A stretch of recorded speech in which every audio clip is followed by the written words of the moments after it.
This is the fairy tale image of Pena Palace that you see online. And this is the chaotic reality for thousands of tourists every single day. Most people leave feeling stressed and disappointed, unable to get a single clean photo. But it doesn't have to be that way. We're going to show you the secrets of visiting Pena Palace the smart way, including our #1 tip to avoid the worst crowds and have the magical experience that you came for.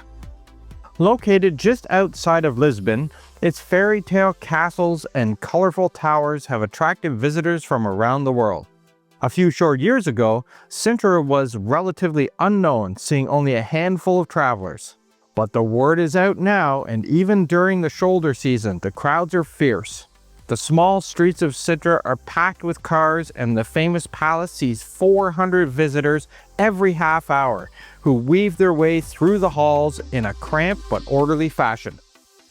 We recently visited Pena Palace and booked a timed entry to see this eye-popping palace created in a mishmash of colors and styles. This is our experience. You can take the train directly from Sintra and it only costs €4.80 round trip. Once you get to Sintra, you can catch bus 454 to get to Pena Palace in about 20 minutes. And then you have another 15 to 20 minutes to walk to the palace entrance. Off we go to see Pena Palace. Traffic jam.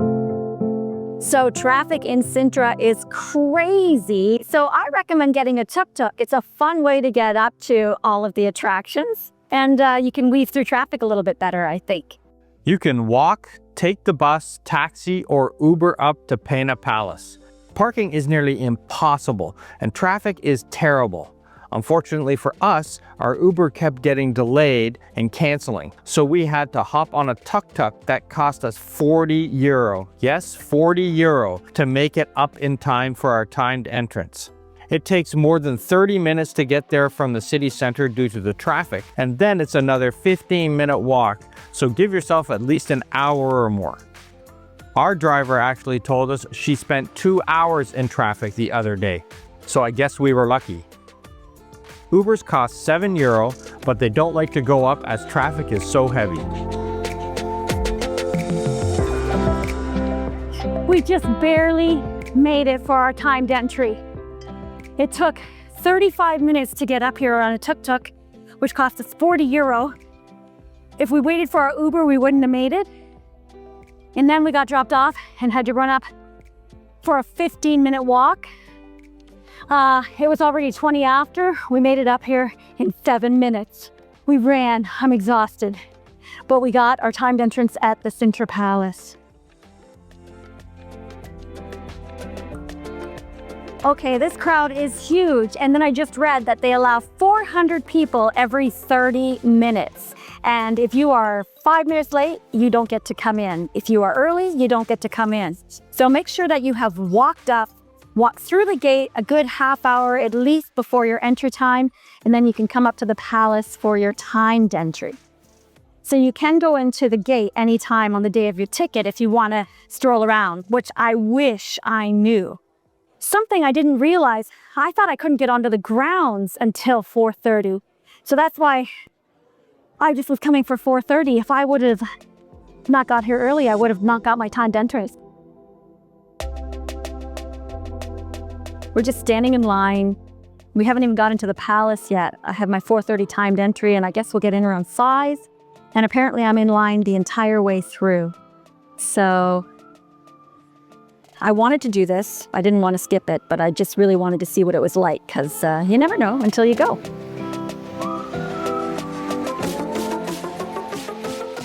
This is the weirdest experience. We're just shuffling along. Crowd behind us, crowd in front of us, crowds all around us. Take a quick picture and walk along. You can't pass anyone. You can't do it at your own pace. You just walk through. Yeah. So we were going to turn around, but we decided to stick it out and see what the view is like from the top. So I hope it's worth it, because it's a slow process.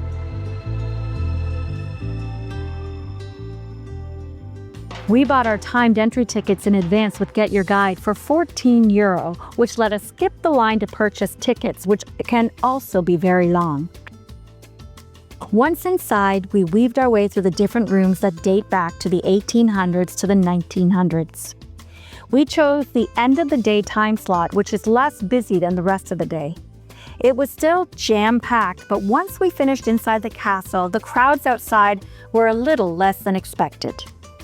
So it's gotten a little bit better now that we hit the outdoors because everyone was getting their Instagram shots outside. So the crowds inside have tapered off. I think people just wanted to get that one shot. So now I think I can walk through without the crowds for the second half of this tour. We'll see how it goes.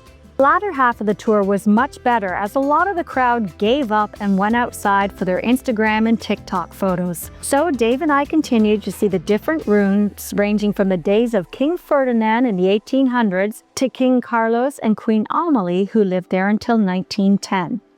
It was then on to the outside to take in the colors and scenery of the Pena Palace. Pena Palace is truly a beautiful work of art. A designated UNESCO World Heritage Site, Pena Palace is one of the 7 wonders of Portugal. To see it without the crowds, I suggest going up for the first entrance of the day, as crowds will be very small. Just remember, if you catch the bus, it's 20 minutes to get there and then another 20-minute walk. So if you go first thing in the morning, I suggest taking a taxi. So I didn't take any video on the way up because Dave and I were sprinting up. We got here at 20 after 4 for our 4:30 timed entry. I didn't realize that the timed entry, you got in through the gate and then had to come up to the castle, which is a 15-minute walk. We made it in 7 minutes.